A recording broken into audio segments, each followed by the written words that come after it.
Hello student, welcome to our channel. तो आज का वीडियो आपके लिए बहुत ही महत्वपूर्ण होने वाला है, क्योंकि आज के वीडियो में हम आपको जो हाई स्कूल विज्ञान का पाठ 1 है, रासायनिक अपक्रिया एवं समीकरण, तो उसके बारे में जितने भी महत्वपूर्ण प्रश्न हैं जो भी परीक्षा में आएंगे और जिनके आने की पूरी संभावना है, उन सभी प्रश्नों को जो आ चुके हैं उनको भी आज हम बताएंगे।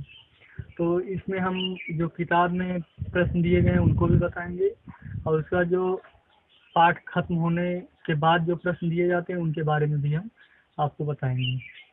तो अगर वीडियो लास्ट तक देख लेंगे तो इस चैप्टर से कभी भी कोई डाउट नहीं रह जाएगा।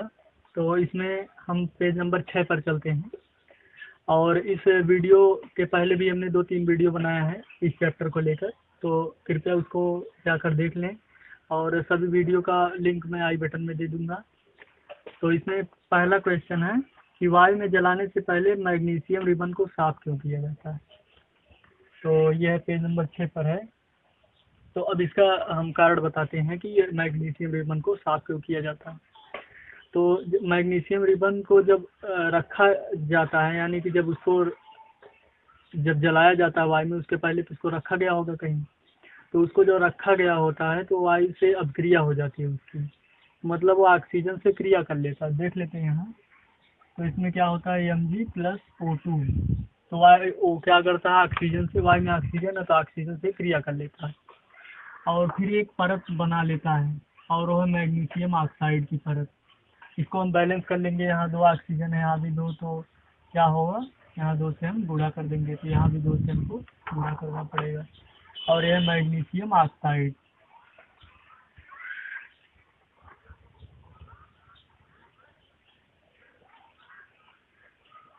तो इसमें क्या कहेंगे कि जब मैग्नीशियम को रखा जाता है तो वायु से अभिक्रिया होने पर एक उस पर सफ़ेद रंग की परत जम जाती है, और ये परत जो है उसको जलने से रोकती है। जब उसको जलाते हैं हम तो ये परत को हटाना पड़ता है। अब ये परत को हटाने के लिए हम करेंगे क्या, तो इसके रिबन को साफ किया जाता है, इसको रेगमाल से साफ किया जाता है रगड़ कर। और क्यों साफ किया जाता है, ताकि ये वायु में आसानी से जल सके। तो अगर कोई पूछेगा कि मैग्नीशियम रिबन को क्यों साफ किया जाता है, तो हम यही बताएंगे कि क्योंकि उस पर जो सफ़ेद परत होती है मैग्नीशियम ऑक्साइड की, उसको हटाएंगे नहीं तो वो उसके जलने में दुविधा होगी, यानी कि वो जलेगा नहीं।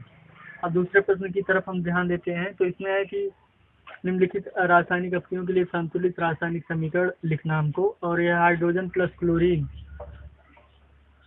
तो इसमें है हाइड्रोजन प्लस क्लोरीन, और गिब्स आउट है हाइड्रोजन क्लोराइड। तो हमको लिखना है, सबका संकेत लिखना है और इसके बाद संतुलित करना है। तो हाइड्रोजन का क्या होगा, H2 होगा, और क्लोरीन का क्या होगा, Cl2 होगा, और HCl बन रहा है, हाइड्रोक्लोरिक अम्ल मतलब HCl। तो गिब्स आउट हो जाएगा HCl, तीर के उधर लिखेंगे, और फिर इसको हम संतुलित करेंगे। और एक बात और जान लेंगे, जो हाइड्रोजन है वो द्विपरमाणुक होता है, यहाँ H2 कभी लिखेंगे। क्लोरीन भी द्विपरमाणुक होता है तो उसको भी Cl2 लिखा जाता है। और उसके बाद अब हम 2 हाइड्रोजन 2 क्लोरीन है तो यहाँ 2 से गुणा कर देंगे। हमेशा जान लेंगे कि जो गुणा होता है वो हमेशा आगे ही होता है। तो ये हो जाएगा H2 + Cl2 gives out 2HCl, और ये समीकरण क्या है, संतुलित है। Hydrogen plus chlorine, hydrogen plus chlorine, और ये है हाइड्रोक्लोरिक अम्ल। तो इस तरीके से हमको प्राप्त हो जाता है। तो अगला हम देख लेते हैं, इसमें barium chloride plus aluminium sulphate. तो इसमें हम इसका फर्स्ट था ये, सेकंड देख लेते हैं। और सूत्र कैसे बनते हैं, रासायनिक सूत्र कैसे बनते हैं, इसके बारे में भी एक हम वीडियो बनाएंगे। अगर जिनको समझ नहीं आता है तो उनके लिए भी वो वीडियो लिंक में दे दिया जाएगा, देख लेंगे। तो इसमें barium chloride plus aluminium sulphate, barium chloride क्या होगा, BaCl2 प्लस, क्योंकि बेरियम की संयोजकता +2 होती है। एल्यूमिनियम सल्फेट, तो एल्यूमिनियम सल्फेट का होता है Al2SO4 का होल थ्राइस। ये सभी सूत्र कैसे बनना है इनके बारे में डिटेल से बताया जाएगा, अभी ध्यान दें। तो एल्यूमिनियम सल्फेट का Al2SO4 का होल थ्राइस और बेरियम क्लोराइड का BaCl2 होता है। और फिर इसके बाद गिव्स आउट, ये बन रहा है बेरियम सल्फेट यानी कि BaSO4 और प्लस और एल्यूमिनियम क्लोराइड मतलब AlCl3। तो एक बार हम फिर से ध्यान देंगे कि barium chloride plus aluminium sulphate, और इन दोनों का रिएक्शन जब कराते हैं तो बनता है बेरियम सल्फेट और एल्यूमिनियम क्लोराइड AlCl3। तो अब हमको क्या करना है कि इसी समीकरण को हमको संतुलित करना है। तो यहाँ हम देख लेंगे कि बेरियम कितना है, 1 है, दोनों तरफ बैलेंस है। और यहाँ पर हम देख लेंगे यहाँ क्लोरीन कितना है, यहाँ 2 क्लोरीन है, और वहाँ कितना क्लोरीन है, 3 क्लोरीन है। तो और एक चीज़ और देख लेंगे हम कि एल्यूमिनियम यहाँ कितना है, बाएं साइड में 2 है, और दाहिनी साइड में कितना एल्यूमिनियम है, 1 एल्यूमिनियम है। मतलब हमको एल्यूमिनियम में 2 से गुणा करना पड़ेगा, क्योंकि दोनों तरफ 2 एल्यूमिनियम होना चाहिए। तो हम यहाँ 2 से गुणा कर देंगे तो 2AlCl3 हो जाएगा। और अब यहाँ भी Al2 मतलब एल्यूमिनियम क्या हो गया, दोनों तरफ बैलेंस हो गया। इसी को कहते हैं हीट एंड ट्रायल विधि। हीट एंड ट्रायल विधि में क्या होता है कि हम बारी बारी से गुणा करके देखते हैं और बराबर करते हैं। तो इसमें क्लोरीन कितना है, 6 क्लोरीन हो गया, और इधर कितना क्लोरीन है, 2 क्लोरीन है। तो इधर भी 3 से हम क्या कर देंगे, गुणा, क्योंकि 6 क्लोरीन हो जाएगा। तो क्लोरीन में हम जब भी गुणा होगा हमेशा आगे होता है, कोई यौगिक हो उसके आगे होगा। तो 3 दूनी 6 क्लोरीन इधर भी, और इसके बाद 2 3 6 क्लोरीन इधर भी हो गया, और एल्यूमिनियम भी बैलेंस हो गया। और फिर देख लेते हैं इधर कितना बेरियम, 3 बेरियम है, और इधर कितना बेरियम है, 1 बेरियम है। तो हम इधर बेरियम सल्फेट में भी 3 से क्या कर देंगे, गुणा कर देंगे। तो 3BaSO4 और यहाँ 3 बेरियम हो गया, ये भी संतुलित हो गया। यहाँ SO4 का होल थ्राइस है, मतलब 3 बार सल्फेट आया है, SO4 3 बार है। यहाँ भी 3SO4 यानी कि 3 बार SO4। क्या कह सकते हैं कि यहाँ सल्फर 3 है, यहाँ भी सल्फर 3 है, यहाँ ऑक्सीजन 4 12 है, और यहाँ भी ऑक्सीजन 12 है। इस तरीके से ये समीकरण क्या हो गया, संतुलित हो गया। इसका हम हिंदी नाम नहीं लिखेंगे क्योंकि किताब में लिखा गया है, तो इसको ध्यान से समझ लें। तो इसी को हीट एंड ट्रायल विधि कहते हैं, ऐसे इसको संतुलित किया जाता है। और उसके बाद हम इसके बाद वाला देख लेते हैं क्या है। इसके बाद सोडियम प्लस जल, और है सोडियम हाइड्रोक्साइड प्लस हाइड्रोजन। तो इसमें दिया सोडियम मतलब यानी प्लस जल मतलब H2O। जल और H2O दोनों का रिएक्शन होता है तो बनता है सोडियम हाइड्रोक्साइड और हाइड्रोजन। सोडियम हाइड्रोक्साइड मतलब NaOH, और हाइड्रोजन मतलब H2। तो इसमें हम क्या करेंगे, इसको हमको संतुलित करना है। तो देख लेते हैं कि क्या दिक्कत है। यहाँ 1 सोडियम है, यहाँ भी 1 सोडियम है, यहाँ 1 ऑक्सीजन, यहाँ भी 1 ऑक्सीजन है, हाइड्रोजन यहाँ 2 है, यहाँ हाइड्रोजन 3 है। प्रॉब्लम यही है। तो क्या करेंगे हम, न्यूनतम गुणा अगर होता भी है तो 2 का गुणा होगा। तो हम मान लेते हैं कि यहाँ हम 2 से गुणा कर देते हैं। तो अब हाइड्रोजन कितना हो गया, 4 हो गया। देख लेते हैं, 2 दूने 4 हाइड्रोजन हुआ, और 2 ऑक्सीजन हुआ। और यहाँ कितना हाइड्रोजन है, यहाँ 3 है। तो यहाँ भी हम 2 से गुणा कर दें तो कितना हाइड्रोजन हो जाएगा, 4 हाइड्रोजन हो जाएगा। कि 2 हाइड्रोजन यहाँ 2H और H2 2 2 4 हाइड्रोजन, और 2 दूनी 4 हाइड्रोजन। दोनों तरफ हाइड्रोजन क्या हो गया, संतुलित है। अब देख लेते हैं ऑक्सीजन क्या है। इधर 2 ऑक्सीजन है, इस साइड में भी कितना ऑक्सीजन है, 2 ऑक्सीजन, ये भी संतुलित है। फिर देख लें सोडियम कितना, इधर 2 यानी मतलब 2 सोडियम है, और लेफ्ट साइड में कितना 1 सोडियम है। तो इधर भी 2 से क्या कर देंगे, गुणा। तो इधर भी 2 सोडियम हो जाएगा। और फिर अब देख लेते हैं सब संतुलित हो गए हैं कि नहीं। 2 सोडियम 2 सोडियम, और 2 दूनी 4 हाइड्रोजन, 2 2 4 हाइड्रोजन, 2 ऑक्सीजन 2 ऑक्सीजन। इस तरीके से ये संतुलित, ये समीकरण क्या हो गया, ये संतुलित। और इसके पहले ये भी संतुलित है, और ये भी संतुलित है। संतुलित होने का मतलब कि दोनों साइड में जो तत्व होंगे उनके परमाणुओं की संख्या बराबर होगी। यही होता है संतुलित रासायनिक समीकरण। उसको किसी भी तरीके से करना है, बराबर करना रहता है। और इसके बाद और भी है, तीसरा प्रश्न है यहाँ से तो इसको देख लेते हैं। इसमें कह रहा है जल में बेरियम क्लोराइड तथा सोडियम सल्फेट के विलयन से अपक्रिया करके सोडियम क्लोराइड का विलयन तथा घुलनशील बेरियम सल्फेट का अवक्षेप बनाते हैं। तो कह रहा है कि बेरियम क्लोराइड सोडियम सल्फेट, तो इसको देख लेते हैं। बेरियम क्लोराइड मतलब क्या होगा, BaCl2, और फिर सोडियम सल्फेट Na2SO4, ये होगा सोडियम सल्फेट। और इन दोनों की अपक्रिया जब होती है तो क्या क्या बनता है, ये कह रहा है कि सोडियम क्लोराइड और बेरियम सल्फेट।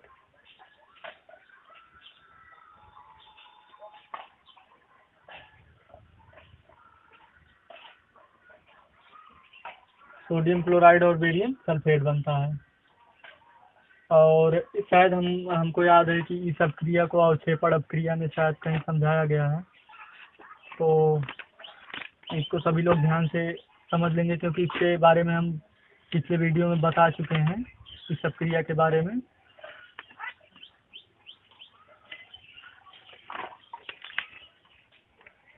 ये अपक्रिया है पेज नंबर 13 पर।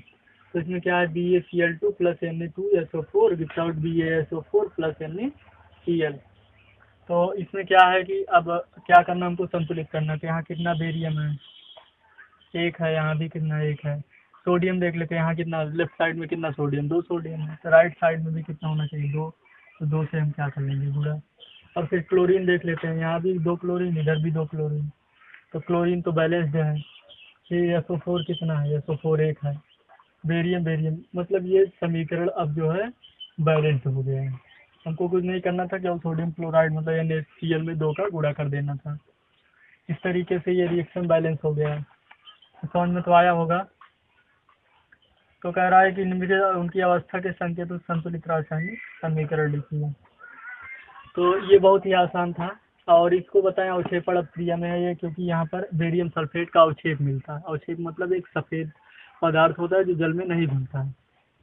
और फिर इसके बाद ये लास्ट वाली अपक्रिया है, थर्ड का दूसरा है, तीसरे का दूसरा।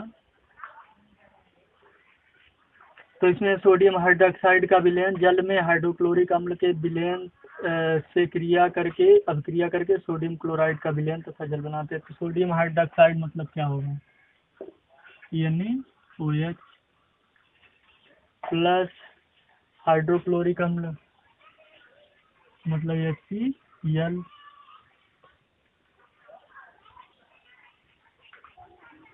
सोडियम क्लोराइड और जल बनता है मतलब NaCl,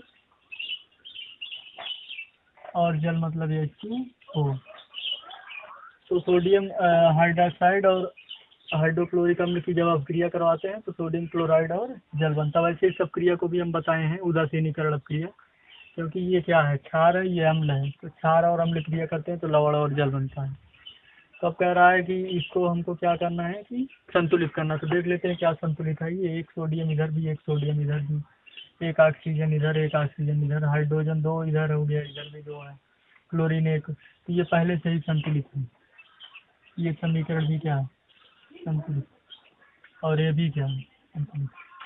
तो इसमें ज़्यादा कुछ हमको नहीं करना था, वैसे इसको लिख देना था, संतुलित हो जाएगा।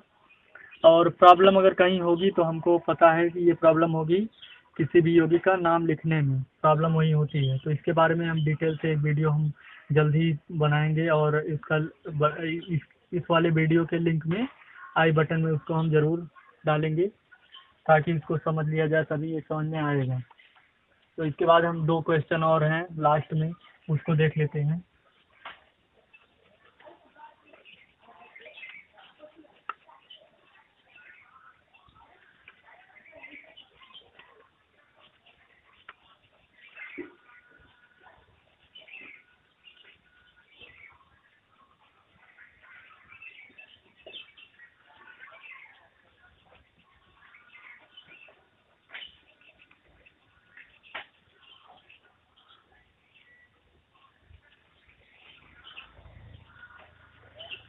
तो इसमें अगला हम क्वेश्चन देख लेते हैं कि क्या है ये।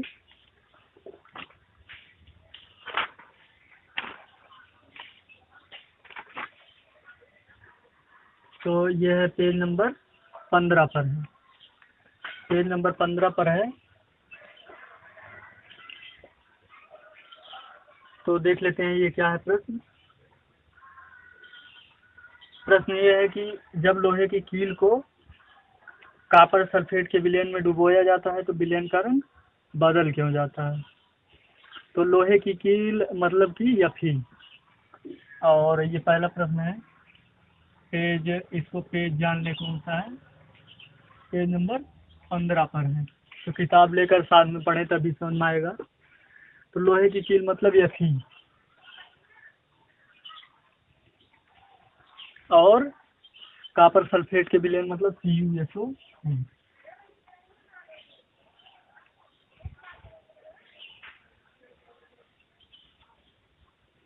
CuSO4 से क्रिया होती है। तो कह रहा है विलयन का रंग बदल क्यों जाता है। तो अब देख लेते हैं पहले बनेगा क्या।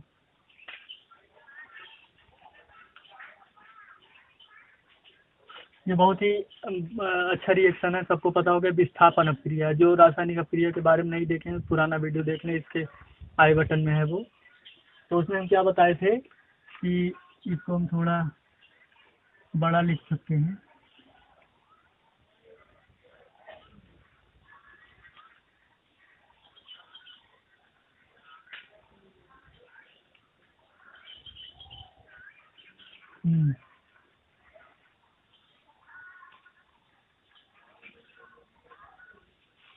तो इसमें हम एक रासायनिक अपक्रिया का ट्रिक बताए हैं सक्रियता श्रेणी में, तो उसको जरूर से जरूर देख लें। उसका भी आई बटन में हम उसका लिंक दे देंगे। तो उसमें हमें बताए थे कि कनक मांगे Lg, फिर लेड है, कॉपर है, सिल्वर, गोल्ड। तो उसमें हम क्या बताए थे कि जो आयरन होता है मतलब Fe वो कॉपर से ज़्यादा क्रियाशील होता है। तो अगर क्रियाशील ज़्यादा होता है तो वो कॉपर को उसकी जगह से क्या कर देगा, विस्थापित कर देगा, मतलब कि वो उसकी जगह से हटा देगा। तो विस्थापन अपक्रिया क्या है उसके बारे में समझ लेते हैं। जब कोई तत्व होता है, जैसे समझ लेते हैं इसको कि अगर मान लेते हैं कि कोई तत्व है वो है C और एक यौगिक है AB। तो अगर क्या होगा कि अगर ये ज़्यादा क्रियाशील होता है इस वाले से A से, तो ये क्या कर लेगा कि इसको A को उसकी जगह से हटा देगा। तो बन जाएगा क्या, CB और प्लस A, मतलब ये इसको हटा देगा। तो उम्मीद करते हैं कि समझ में आ रहा होगा। यहाँ से आयरन जो है ये कॉपर को हटा देगा तो क्या बन जाएगा, ये आयरन सल्फेट मतलब FeSO4 और प्लस क्या होगा Cu। यही इसका कारण है कि मतलब कि क्योंकि यहाँ विस्थापन अपक्रिया हो रही है। विस्थापन अपक्रिया में क्या होता है कि जो अधिक क्रियाशील तत्व होगा वो कम क्रियाशील वाले तत्व को उसके यौगिक से विस्थापित कर देता है। इस अपक्रिया को ही विस्थापन अपक्रिया कहते हैं। और विस्थापन अपक्रिया होने के कारण ही ऐसा हो रहा है। तो विलयन का रंग नीला हो जाता है। क्यों हो जाता है, क्योंकि ये विस्थापन अपक्रिया है। इसमें कॉपर जो है वो अलग हो जाता है यौगिक से, क्योंकि यहाँ कॉपर सल्फेट है, लेकिन जब इसका आयरन से रिएक्शन हुआ तो ये कॉपर क्या हो गया, अलग हो गया। तो अलग होने के कारण ही इसका रंग क्या हो जाता है, नीला हो जाता है। तो उम्मीद करते हैं ये समझ में आया होगा और विस्थापन अपक्रिया के बारे में अच्छे तरीके से समझ लें, पिछले वीडियो में बताया गया है। फिर है तीसरा है, इसमें कह रहा है कि एक समझो द्विविस्थापन अपक्रिया का एक उदाहरण दीजिए। तो द्विविस्थापन अपक्रिया के बारे में हम पहले बता चुके हैं, उसके बारे में वीडियो सभी लोग देख लें। उसमें क्या होता है बताए हैं कि जो धनायन ऋणायन होते हैं एक दूसरे से जुड़ जाते हैं। विपरीत आवेश जो होते हैं वो एक दूसरे से जुड़ते हैं। दो यौगिक होते हैं तो उसमें जो धनायन, पहले का धनायन दूसरे के ऋणायन से और पहले का ऋणायन दूसरे के धनायन से जुड़ जाते हैं। तो ऐसी अपक्रिया को द्विविस्थापन अपक्रिया कहते हैं। और फिर इसमें कह रहा है उपचयित और अपचयित पदार्थों की पहचान कीजिए। तो पहला है, इसमें हम देख लेते हैं। पहला है 4Na प्लस O2।